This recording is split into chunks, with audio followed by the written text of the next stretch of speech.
Yeah. Yeah. You're going to run into like issues that you didn't think you Or would. or you forget about testing, or you forget about Yeah. some little part that, is going to take a lot of time, Yeah. and you have to figure that in. So there's project based, which is like one way, and what you were mentioning before, Danny, I think is really important is when you do project based, you have to make it very clear with people that there is no scope creep. Like you're defining exactly what you're building and nothing else gets added to that. Everything else they can write in a list and you'll charge them by hour, right? Well, it's To funny add because those. that's what'll happen. Like, I remember one of the first client I ever had was like, I was basically a contractor for a company, but it worked Yeah. out great because I started out hourly. And so whenever they asked for new things, he was just like, just charge us hourly. And I was like, no Yeah. problem. Yeah. Like, It's that's totally fine. I'll perfect. do whatever you want, Yep. because it's like, you're just adding to this and Yeah. but we both knew, right? It's totally understood. Exactly. And you make that But clear.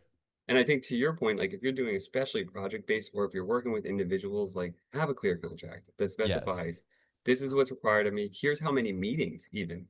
Like Yes. face-to-face meetings we're gonna And how have. long those meetings are. Yes, everything. And Yeah. it sounds petty, but it's true, and people will respect you more too, I think, because the more you Yeah. value yourself, the more they'll value you.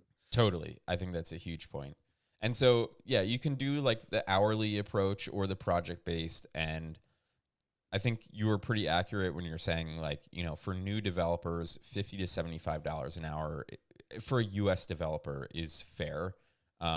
Yeah. If you're in another country, then you may, charge more in line with your cost of living, right? I think is the best way to put that. Well, and we've also talked about this with people in the group too who are getting their first project. Like it's also like use your judgment, right? Because like sometimes like Yeah. you want a really good showpiece and like or something like that, and like it's for a friend, so maybe you don't charge them as much and you don't mind, Yeah. but that's up to you, and those are decisions you make. But be careful about doing that all the time.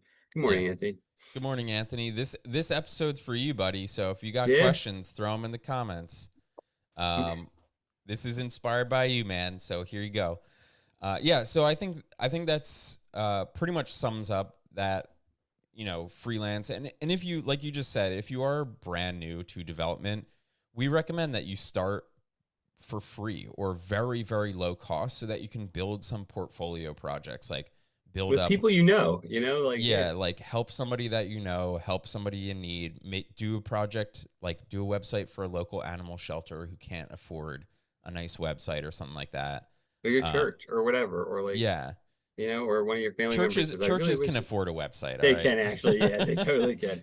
You know, kick it But out of 10%. yeah, but I mean that's a great way to do it. So the next part is sort of, when you build an app, and I think this is The harder part. the harder part, and there's more pieces to this.